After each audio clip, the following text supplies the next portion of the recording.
Ça va être plus light là. Light. Les séries télé sont plus artistiques et plus profondes que les films.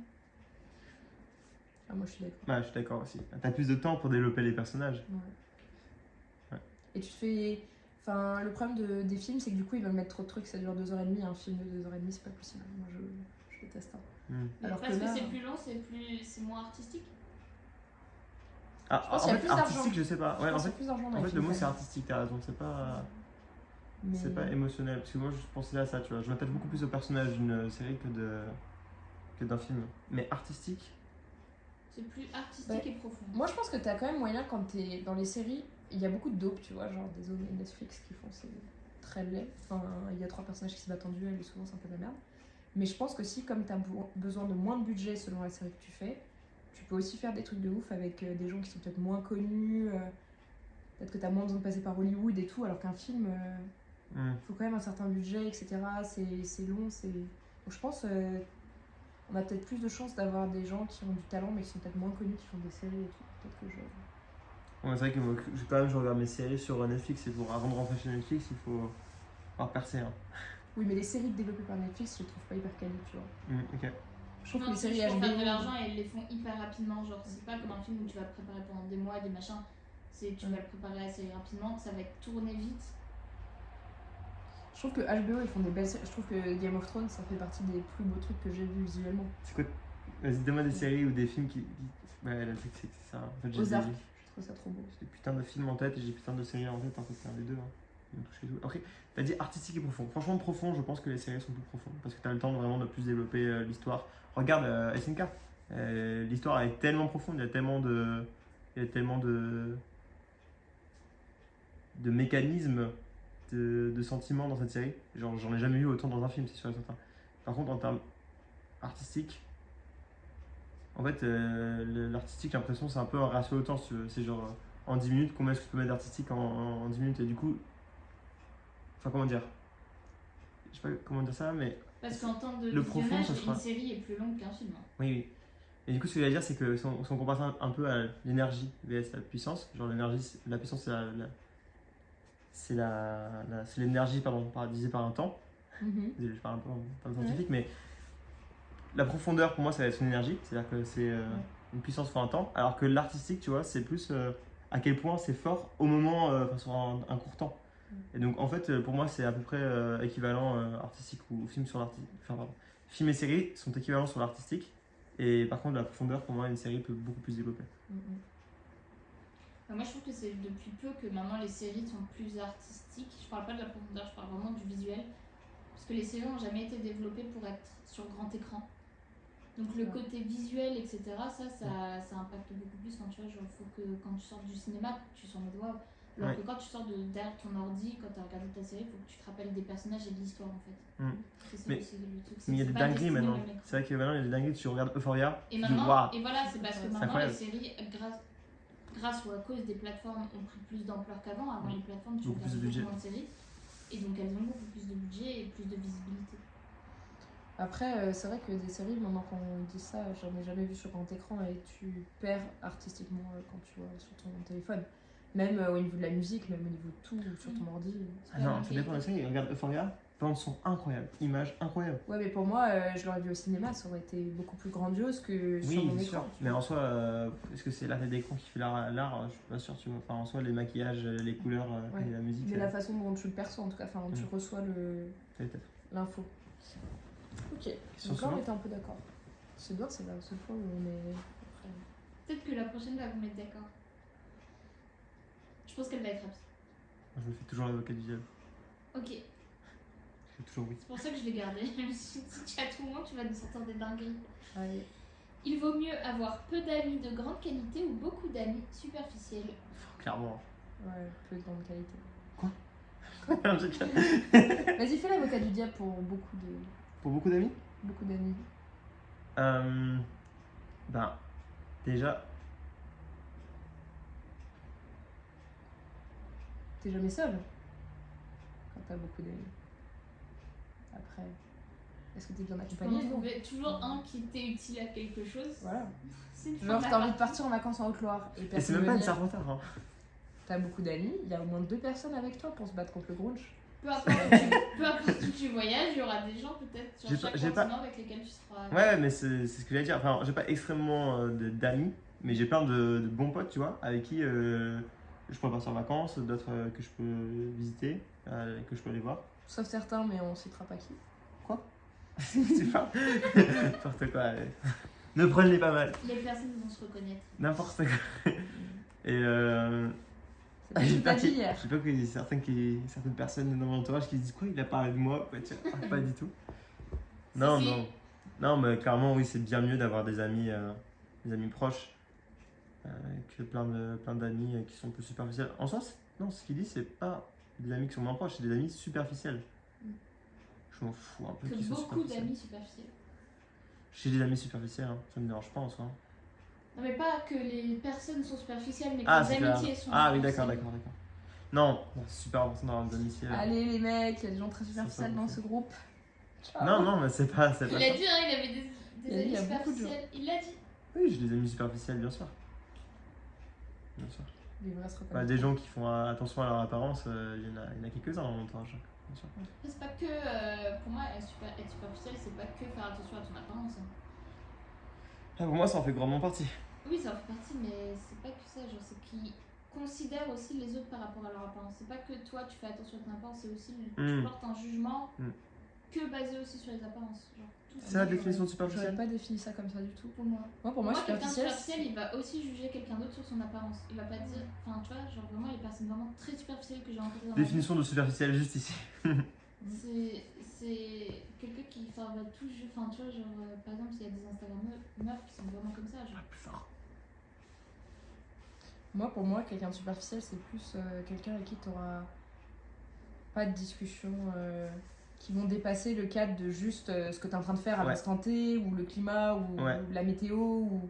C'est plus quelqu'un en mode tu vas le voir à 5 apéros différents, tu vas avoir la Non, même mais discussion un peu Ça, dans les c'est grandes l'amitié lignes. superficielle, pas Tu la vas pas personne qui est arriver- superficielle. Tu vois, tu vas pas arriver Oui, un oui, peu ça. dans le Mais c'était clairement le sens de la question en vrai. Enfin, je veux dire. fond des choses.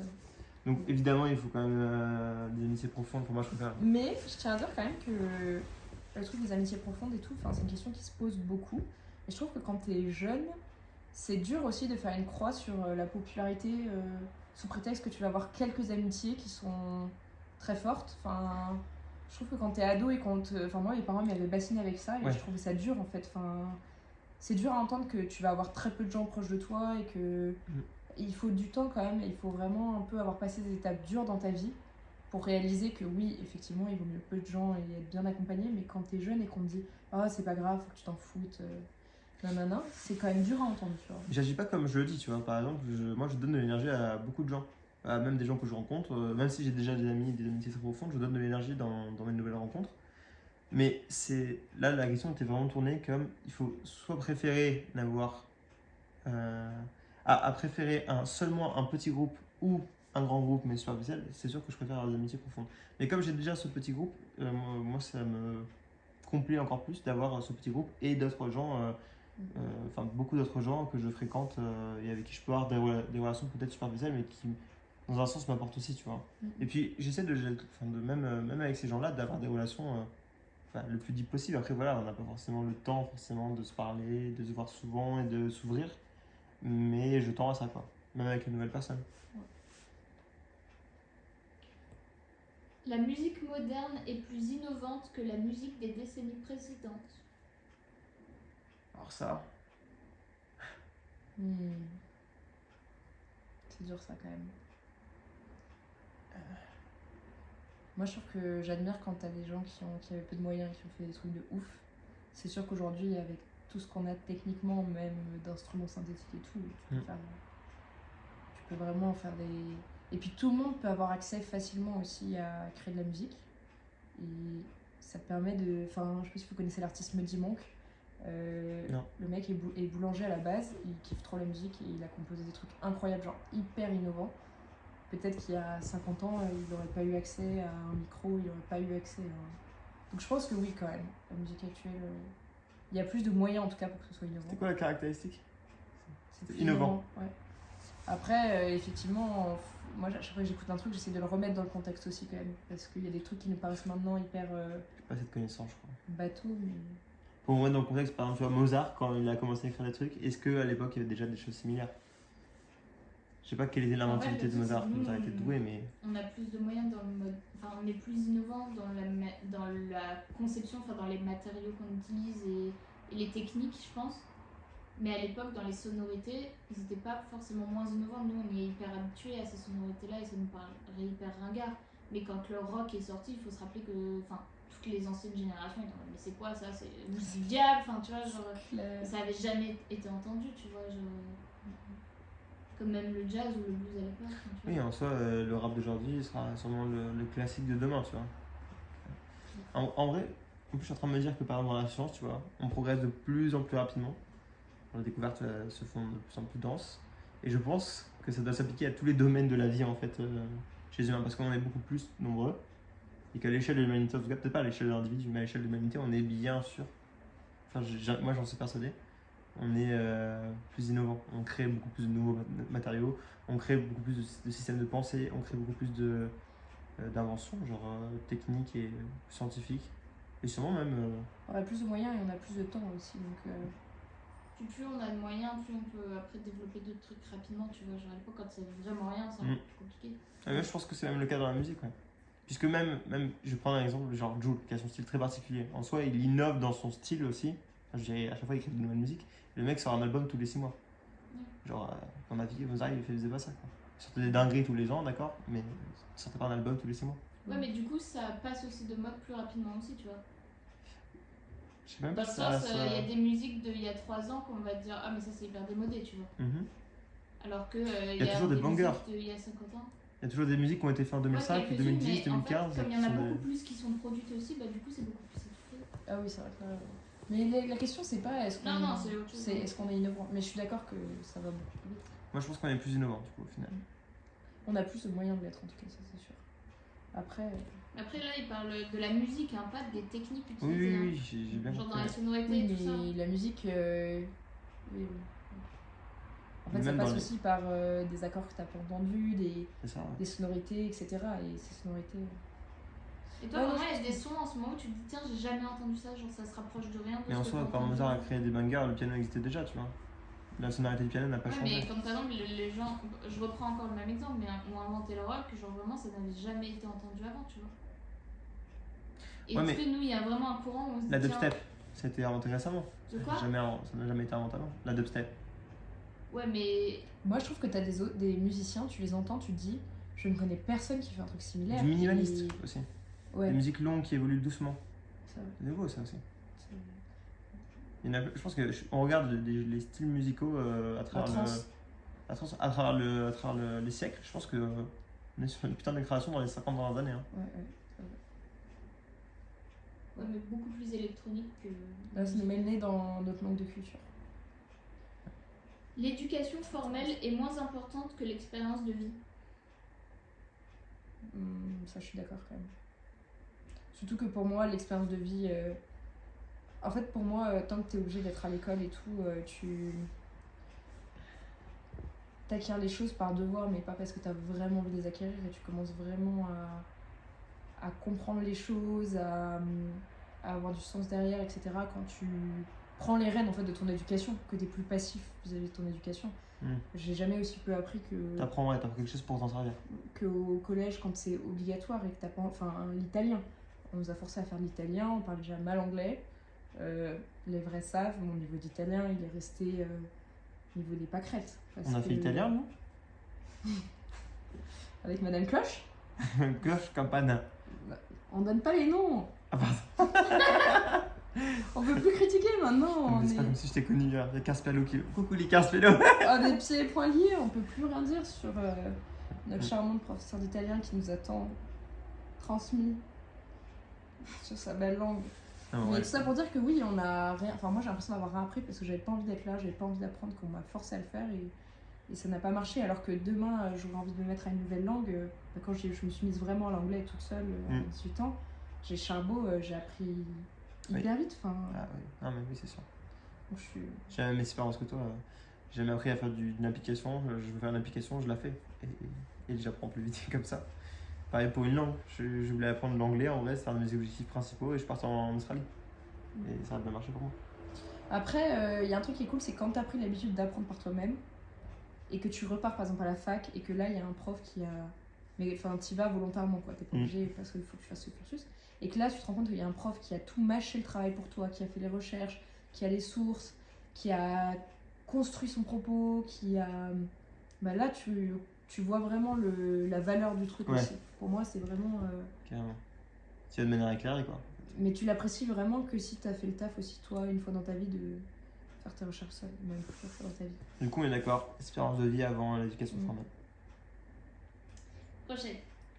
Plus spicy. Attends, en fait, juste une seconde. En fait, je suis en train de me dire. Au final, l'énorme, l'éducation formelle est plus efficace, peut-être. Mais que si tu as la volonté vraiment de le faire, quoi. Tous les cours obligatoires, enfin, il devrait y avoir aucun cours obligatoire, en fait.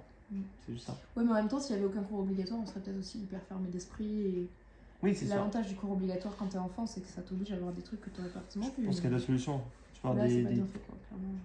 Des encadrants, des gens qui te disent ça t'aime bien, est-ce que tu veux tester? Justement, tester des matières, mais ça veut pas dire les continuer toute l'année ou faire certaines matières pour 5 ans ou quoi, tu vois. Bon, le jour où le ministre de l'Éducation trouve cette vidéo, appelez-nous, on a des suggestions pour vous. On a quand même fait un cursus plus long que notre vie actuellement à l'école en France. Et je pense qu'on a de quoi faire. Générique. Vous êtes prêts pour la question spicy? Spicy? Ouais. Spicy. C'est toi qui l'as créé? Oh, toi. Je sais pas. C'est toi. Le porno influence l'image de la femme. C'est toi. Je réponds. 100% toi. Moi, je dirais pas l'image de la femme, mais l'image du rapport entre hommes et femmes et du rapport de force. Je pense, enfin... Oui, si, l'image de la femme aussi, en fait. Je pense qu'il y a beaucoup de meufs qui sont complexées. Mais pas... Enfin, le porno, oui, mais elles sont complexées aussi par les publicités dans la rue, c'est pas du porno, par... Là, on parle du porno. Donc, en fait, je pense que c'est plus le rapport... Vraiment, le rapport de force et le rapport... Ouais, au niveau de la relation qui est influencée par le porno que l'image du corps. Moi, je sais pas. Je dirais que ça influence sur la façon de faire du sexe, parce que surtout pour les jeunes qui en ont jamais fait, ça c'est certain. Après, en soi, voilà, quand je vois un porno et que je vois des femmes me faire certains trucs, je suis en mode c'est pas ça la vraie vie, tu vois. Et en soi, je sais que c'est pas leur comportement, je sais que dans mes amis, c'est pas leur comportement, dans mes amantes, c'est pas leur comportement. Donc en fait, une fois que tu as des expériences de vie, tu arrives très bien à faire la différence. Après, c'est vrai que le fait qu'il y ait des standards de beauté énormes sur le porno. Irréaliste surtout. Irréaliste, ouais. Vraiment. C'est vrai que en fait, ça peut créer des attentes supplémentaires dans tes amants. Voilà. Ça crée clairement des attentes supplémentaires dans tes amants. Je pense que j'ai plus d'attentes en termes de beauté chez les femmes à cause du porno, tu vois. Ouais. Je pense pas que... Ouais, je pense qu'au-delà de créer des attentes chez l'autre personne, ça crée des complexes chez l'autre personne aussi. Je connais des gens qui sont complexés et parfois ils m'expliquent pourquoi et je suis en mode... Mais Même Campana. c'est pas possible. Quoi? Campana? Tu penses qu'elle était Non, complexée? on dira pas les noms. Elle Non, c'était j'ai des amis. L'histoire de porno. Oh non, cette pauvre Qui sont complexés, qui sont complexés à cause du porno par leur image. Ouais. Mais à nouveau, le porno, mais aussi juste toutes les représentations, genre même pas pornographiques, genre juste de mannequins et tout. On a trop d'images, en fait, actuellement, pas réalistes, entre les réseaux sociaux et tout. On est trop bombardé de trucs qui ne sont pas la réalité, tu vois. Et ça crée un énorme malheur. Je pense qu'on parlait des réseaux sociaux plutôt, c'est ça aussi. Est-ce que les gens regarderaient la réalité parce que... Est-ce que des moments de vie, les gens regardent? Après, si, il y a un vrai voyeurisme sur ça. Regarde. Ouais. Et Léna Situation, par exemple, tu vois, elle perd de ouf et pourtant, elle a une vie, jusqu'à présent, elle avait une vie très naturelle, quoi. Elle faisait sa vie. Et en fait, les gens sont aussi voyeuristes de ce genre de choses. Et d'ailleurs, pourquoi est-ce qu'on appelle ça du voyeurisme quand c'est naturel et quand c'est scripté? On appelle ça des réseaux sociaux, du film, de la série et tout. Bonne question. Même moi, tu vois, je suis en train de me dire, ouais, les gens qui aiment regarder la vie des gens, c'est du voyeurisme. Mais en vrai, je le pense pas vraiment, mais je sais que c'est l'image que ça renvoie. Allez, on change Je tout commente autour. pas. La vie en campagne.